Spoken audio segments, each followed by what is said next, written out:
How can we report faster, and which balances can be estimated?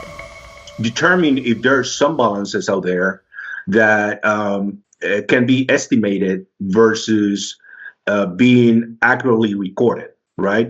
One thing that you need to consider is that you don't need 100% accurate financial statement. You don't need to spend 2 weeks finding a $2 difference in your financial statements, right? You don't need 100% accurate financial statements. You just want to make sure that they don't have material errors. But it's a reality that some balances require a lot of information for you to get everything that you need to prepare those balances. So some accruals, for example, one of the things that this group is recommending is some accruals may be estimated versus accurately calculated.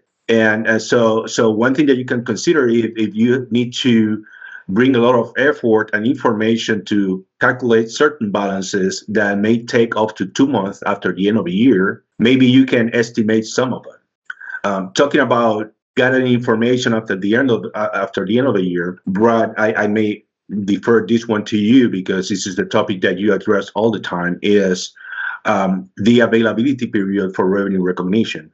How long is your availability period? Because that's a policy defined by each government. Do you want to address that point, Brian? Yeah, sure. So this is one of those kind of, I think, misunderstandings overall in government accounting financial reporting, is this idea of, the period after the end of the year where you would say that revenues are both measurable and available. Well, if you go back to the standards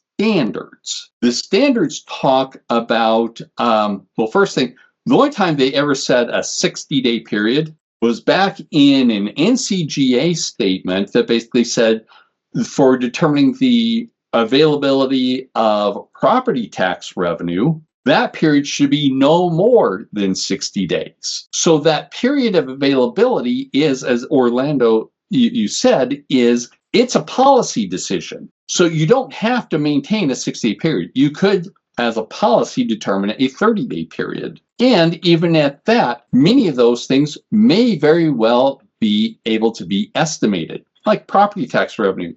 Fairly consistent type of revenue that you get. And other types of revenues may be very consistent. Things like franchise fees, even hotel motel taxes could be estimated that's available after year end.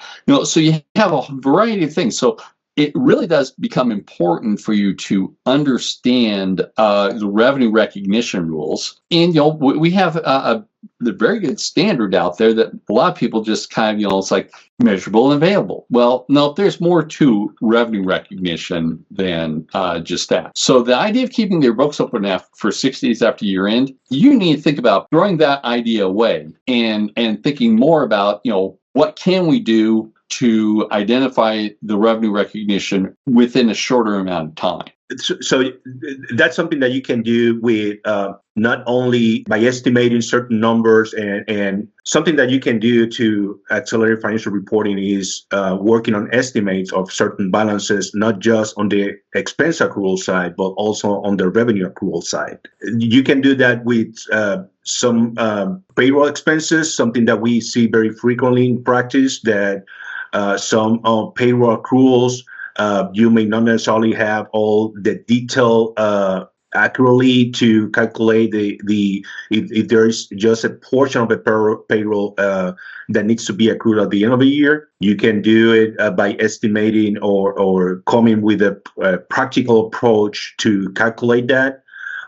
You can accrue certain expenditures for which you would normally do not expect to receive the invoices on time, like certain construction projects and certain other services that that the service was provided by the end of the year, but you, for some reason, you're not expecting to receive the invoices from those vendors in a short period of time, you can estimate those based on experience. And on the revenue side, the same thing. I mean, normally if there's some revenue at the end of the year that you haven't calculated yet, it will be a fraction of your entire year revenue. So likely based on your understanding of your business, you can come with a very good, very reasonable estimate of what will be that unrecorded revenue that you have earned already, but you haven't recorded for some reason.